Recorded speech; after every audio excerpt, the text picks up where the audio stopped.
வணக்கங்க. Real meters. இந்த வீடியோவில் நம்ம என்ன பார்க்க போகிறோன்னா, எலக்ட்ரானிக் டைப் பேலருக்கு வரக்கூடிய டிஜிட்டல் கவுண்ட் மீட்டரை பற்றி நம்ம இந்த வீடியோவில் பார்க்க போகிறோங்க. இதுதான் இந்த மீட்டருங்க. ஸோ இது ஒரு நமக்கு புஷ் பட் பாக்ஸில் இருக்கும். இதில் நமக்கு 2 சுவிட்சஸ் இருக்குங்க. ஒன்று ஆன் ஆஃப் சுவிட்சு, இன்னொன்று புஷ் பட்டன் சுவிட்சு. இந்த ஆன் ஆஃப் சுவிட்சில் பார்த்தீங்கன்னா ஆன் ஆஃப்னு இருக்குது பாருங்களேன். இதில் ஆன் அப்படின்றத நீங்கள் ப்ரெஸ் பண்ணிங்கன்னா நமக்கு மீட்டர் ஆன் ஆகிடுங்க. ஸோ அதுக்கப்புறம் ஒரு புஷ் பட்டன் இருக்குது. இந்த புஷ் பட்டன் பார்த்தீங்கன்னா, நீங்கள் ஆல்ரெடி இந்த எலக்ட்ரானிக் டைப் பேலரில் வந்து பார்த்தீங்கன்னா, நீங்கள் பட்டனை ப்ரெஸ் பண்ணிங்கன்னா உங்களுக்கு டோர் ஓப்பன் ஆகும்.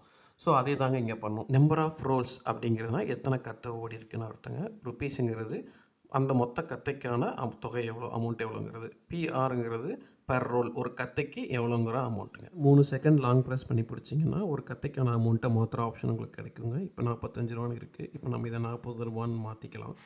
ஸோ மாற்றிட்டு மறுபடியும் செட் கீயை ப்ரெஸ் பண்ணிங்கன்னா நமக்கு அந்த மெயின் மெனுக்கு இங்கே வந்துடுங்க. இங்கே பார்த்தீங்கன்னா பெர் ரோலுக்கு 40 ரூபான்னு மாறிடுச்சு. இப்போ நீங்கள் பட்டனை ப்ரெஸ் பண்ணிங்கன்னா டோர் ஓப்பன் ஆகும். ரிலீஸ் பண்ணும்போது உங்களுக்கு இங்கே டோர் க்ளோஸ் ஆகும். இங்கே கவுண்ட் நமக்கு ஒன்று ஆட் ஆகிடுங்க. ஸோ இதில் பாருங்கள் ருப்பீஸ் பார்த்தீங்கன்னா நமக்கு 2 கத்தைக்கு 80 ரூபான்னு வந்துச்சு. இது டோட்டல் ரூல்ஸுங்க. 33 இருக்குது. இப்போ நம்ம அந்த ரீசெட்டுங்கிற பட்டன் நம்ம மறுபடியும் ப்ரெஸ் பண்ணால் இந்த நம்பர் ஆஃப் ரூல்ஸும் ருப்பீஸும் 00 ஆகிடுங்க. ஆனால் நமக்கு டோட்டல் ரூல்ஸும் உங்களுக்கு அப்படியே தான் இருக்கும். மறுபடியும் நான் பட்டனை ப்ரெஸ் பண்ணும்போது பார்த்தீங்கன்னா மறுபடியும் எனக்கு ஒரு கத்தை ஆட் ஆகிடும் 1ன்னு. அப்புறம் நமக்கு மேலே இருக்க இந்த பவர் ஆஃப் சுவிட்சை நீங்கள் வந்து ஆஃப் பண்ணிங்கன்னா மீட்டர் மொத்தமாக ஆஃப் ஆகிடுங்க. 3 பீட் கொடுத்துட்டு. மேலும் விவரங்களுக்கு நீங்கள் ரியல் மீட்டர்ஸை தொடர்பு கொள்ளவும்.